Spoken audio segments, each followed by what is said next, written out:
E com a viagem de Lula se aproximando do fim, cresce a expectativa de indicação do novo ministro do Supremo Tribunal Federal. Assunto para a gente conversar ao vivo com a Rani Veloso, direto de Brasília. E tem os detalhes para a gente. Oi, Rani, bom dia.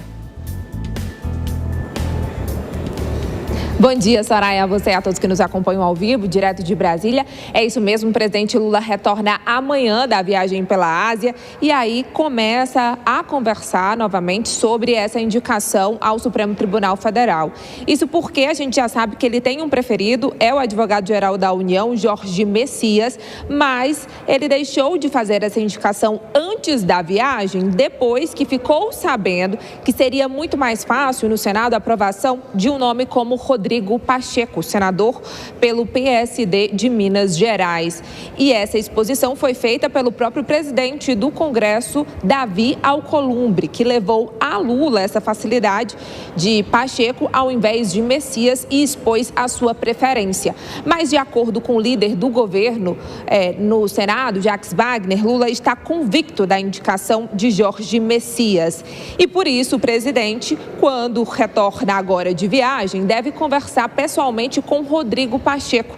Nesse encontro, Lula deve tentar diminuir aí a resistência pela indicação de Jorge Messias e também fechar acordos com Pacheco sobre a possibilidade dele ser candidato ao governo de Minas Gerais nas eleições do ano que vem. É de interesse direto do presidente, uma vez que ele já expressou nessa viagem internacional que vai ser candidato à reeleição no ano que vem e precisa de Minas Gerais, o segundo maior colégio eleitoral, e tem aquela tradição histórica de quem ganha em Minas, ganha também a eleição presidencial. Mas Rodrigo Pacheco quer, sobretudo, garantias, caso não seja eleito ao governo de Minas Gerais, como, por exemplo, a possibilidade de ser o próximo indicado ao STF, sem ser dessa vez, num eventual novo mandato do presidente Lula, um quarto mandato do presidente Lula, porque novas vagas serão abertas no STF e aí Rodrigo Pacheco teria essa garantia. O certo é que agora, nesse momento, enquanto Lula viaja, Jorge Messias tenta diminuir também essa resistência, ligando para senadores, sobretudo da oposição. Também conta com o apoio do próprio André Mendonça, ministro do STF, que é evangélico e se reuniu, de acordo com fontes que eu consultei no STF, com lideranças religiosas. Jorge Messias já conversou, inclusive, com a senadora Damares Alves, ex-ministra de Bolsonaro, e que teria também uma resistência, mas eles são, inclusive, da mesma igreja. Então, ele está tentando já fazer essa costura que o presidente Lula, quando chegar, vai tentar amarrar e fechar todas as pontas. A gente lembra que nunca aconteceu, desde 1891, ou seja, século XIX, de um nome indicado ser barrado aqui pelo Congresso Nacional.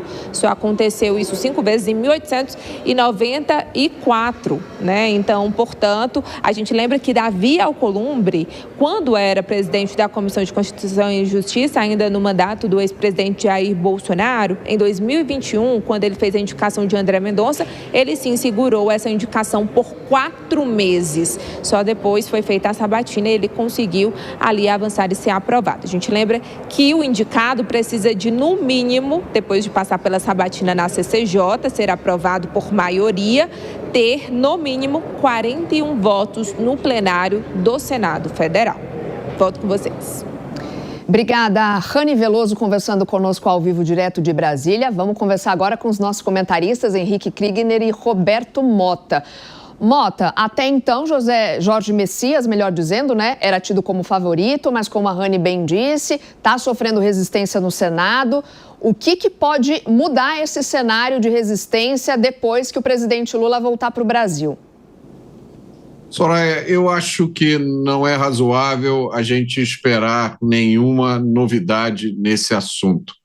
Para o povo brasileiro, para o eleitor, não vai fazer muita diferença qual seja o nome escolhido. Talvez o único elemento novo nessa história agora seja o uso da religião para justificar uma escolha ideológica.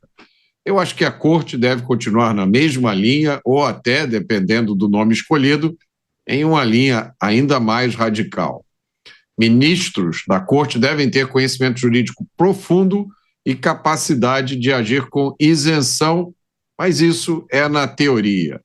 Na prática, a Corte tem se transformado em um corpo político. Por isso, a lei e a Constituição têm ficado em segundo plano. E isso é uma tragédia para o Brasil. Henrique Kriegner, nesse mesmo assunto, o que pode vir por aí? A gente tem esses dois nomes colocados, parecia muito próximo do Jorge Messias, mas tem também Rodrigo Pacheco, talvez correndo por fora. Kriegner. Seja qualquer um dos nomes, Nonato, o cenário é catastrófico.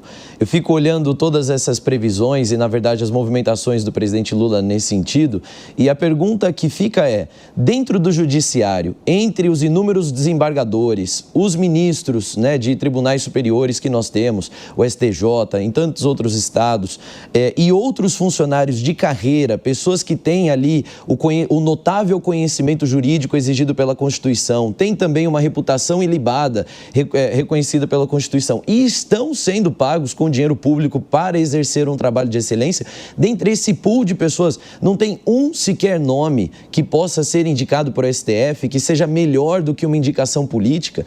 Isso que o Mota apresenta aqui é a realidade e é muito triste. Nós estamos vendo presidentes atrás de presidentes indicando figuras políticas para fazer um STF politizado, que vão depois pagar favores para os partidos ou até para os presidentes e que vão se posicionar de uma maneira que a sociedade não vai conseguir depositar inteiramente a sua confiança, porque se eles atuavam como políticos, se eles defendiam bandeiras ideológicas, quem garante que agora, só porque fazem do STF, não vão também continuar defendendo essas mesmas bandeiras através da toga? Essa é a preocupação que fica e essa é a dúvida que ninguém consegue responder, porque ainda insistimos em colocar políticos num lugar que deveríamos ter apenas juristas e juristas de carreira excelente.